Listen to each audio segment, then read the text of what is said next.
Footsteps, Chapter 21.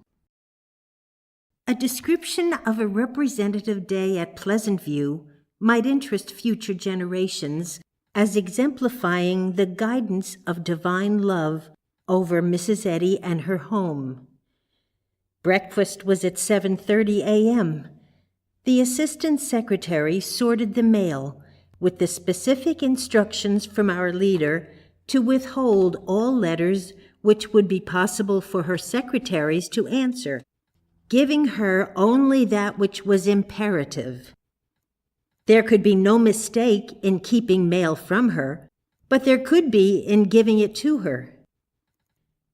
The morning watch hour was from 9 to 10, when each student returned to his or her room to do the mental work to destroy fear and to recognize the presence and power of God as supreme in the home, as well as in the whole universe.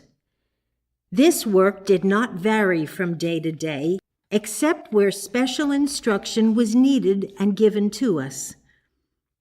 These watching instructions were written out either by Mrs. Eddy or by Mr. Fry under her supervision, and were passed around to us.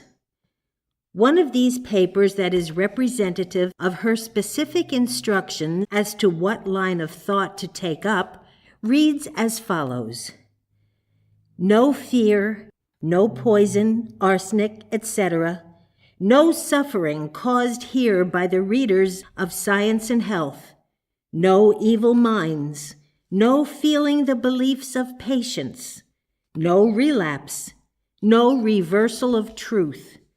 There is but one mind, God good. Evil is not mind. It has no power. We can help ourselves and help others. We do. We are not self-mesmerized. God good alone controls us. We feel no mind but His. There is no other mind to feel. God gives all the thoughts we have, governs all we do and say and think. At 10 a.m., work on the mail was resumed. At 10:45, the mail that had been selected was carried to Mrs. Eddy. Her dinner was served in her study at 12 noon. After the noon meal, she took a drive that lasted about an hour. During that time, all duties were done, including the physical work around the rooms in the home. Each one endeavored to be in his or her place when she returned between 2 and 2:30. After her return, she rested for about 1/2 hour.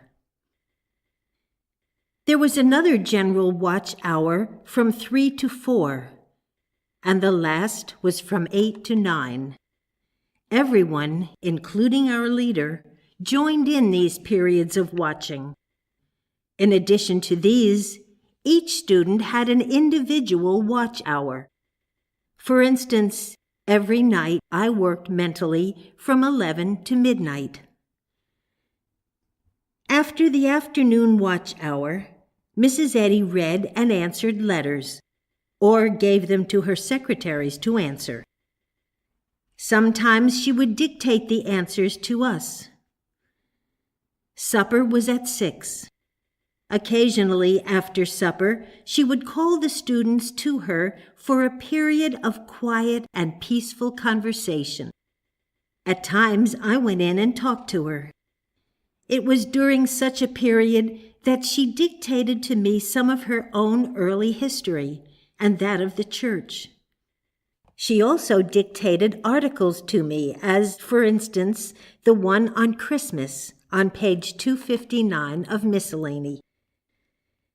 At 8, she always went out on the porch and sat in the swing until 9, which was the last general watch hour for the day.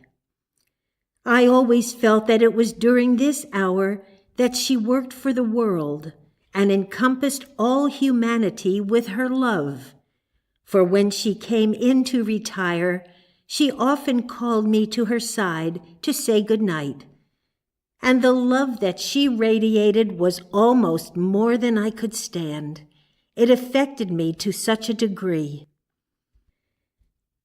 This general program for each day never varied, and there was nothing to indicate that a day was Sunday or a weekday. This does not mean that when there was a special need, the whole machinery of the home was not interrupted.